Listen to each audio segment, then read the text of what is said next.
Hey, Gear Geeks! Yep, I got a few guitar stands here, enough to make a video about. And it won't be your normal video about guitar stands pricing.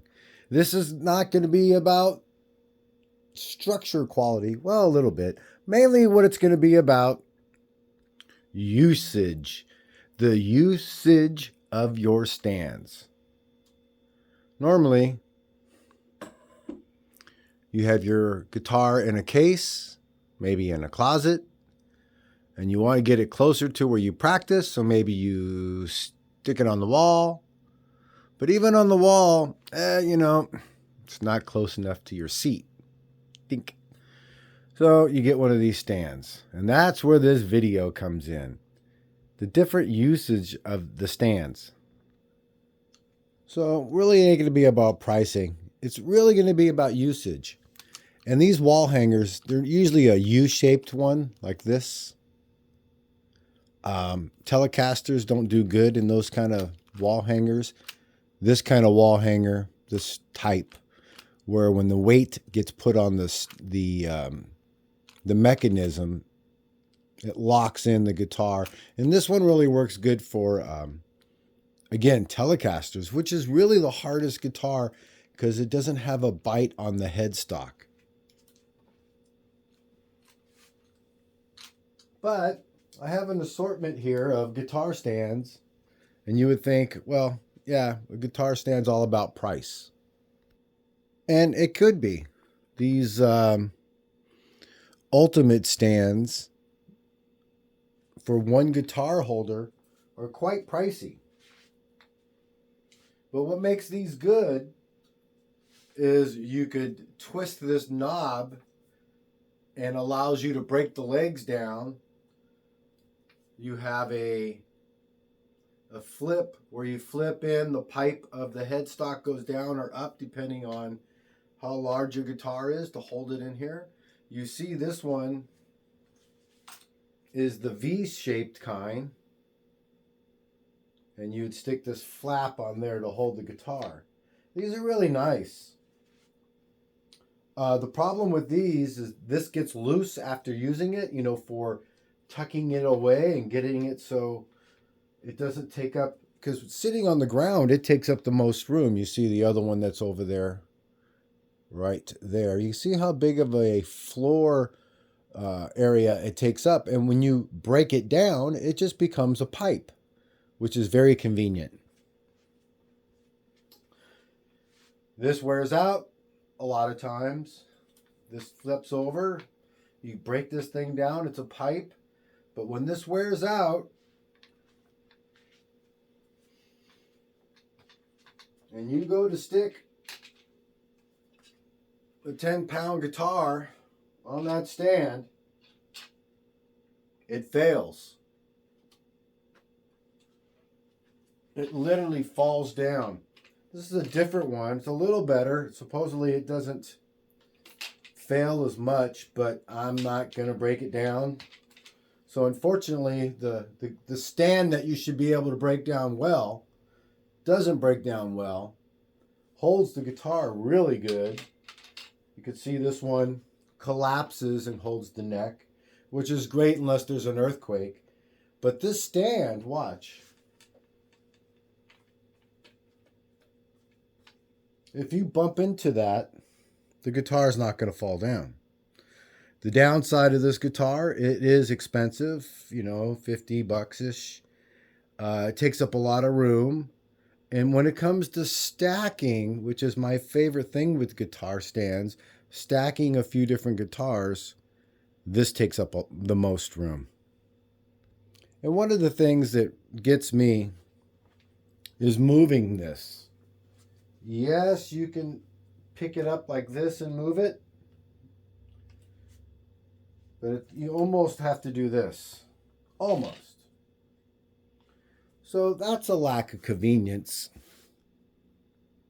Now we're going to move on to your standard stand, I would say.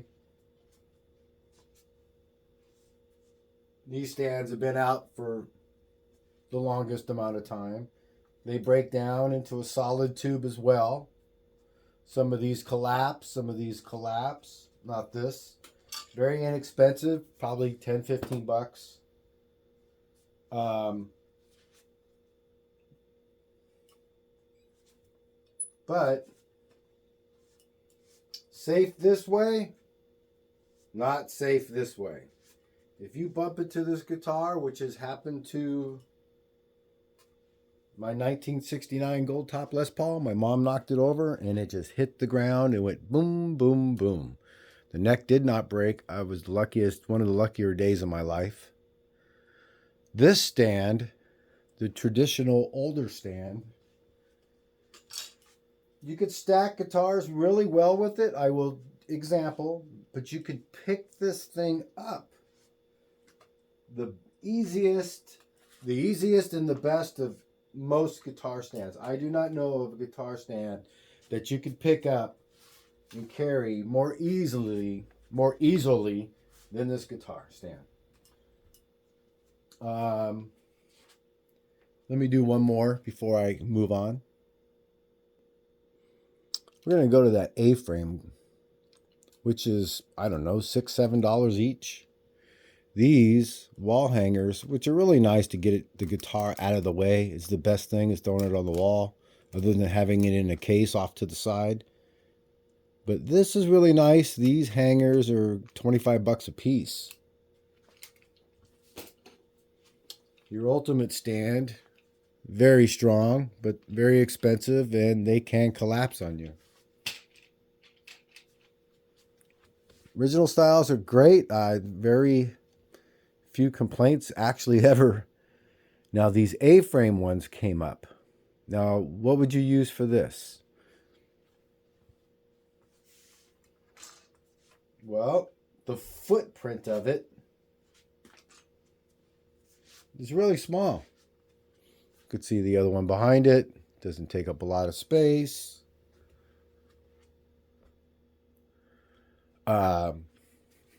But danger, danger, danger in every which way but loose.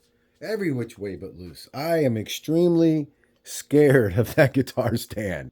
I also hang my guitar stands, so if you're practicing here as a band and your guitar, you don't want to have it on the ground because there's, maybe 10 people in here and you're afraid that it'll get kicked over. You can throw it up on the ceiling. There's a few of them.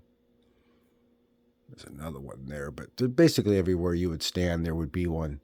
But then the cable, well, that's acoustic, but normally there would be a cable hanging down and going to an amplifier, and if somebody trips over that, it's an issue.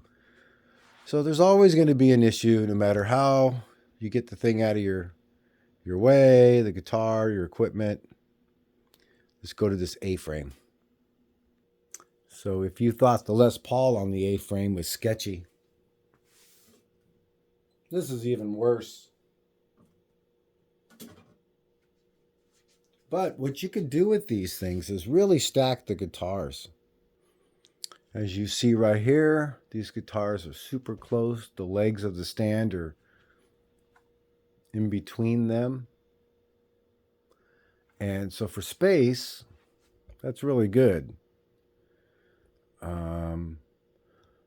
If you're not worried about the ground shaking or somebody, a cat or a dog coming in, this is awesome. You can see how close they are.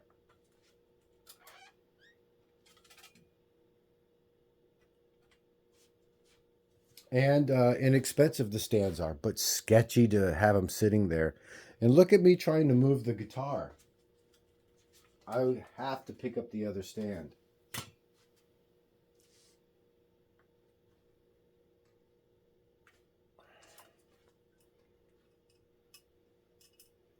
It's about as close as I can get with that stand next to the A-frame. The back stand really doesn't matter that much, but the front would. So you can't get too many of those next to each other. But what you get is safety. And last but not least is the ultimate stand, and I got it as close as I could to the other guitar next to it, and you could see how far it is So when it comes to stacking a couple guitars, the footprint of the ultimate stand just takes up so much room, even in the studio. And whereas the standard old school style doesn't take up much. And then the A-frame that you see way in the back takes up very little. Have a little claw there for the wall from another example. But, for me, the standard old school style right there really does the job well. Okay, I thought that would be a cool video. I was recently doing some acoustics and I brought out some stands and found out that it mattered when I had them all lined up. There we go, Gear Geeks. That is it. Let me get back to playing and not yapping anymore.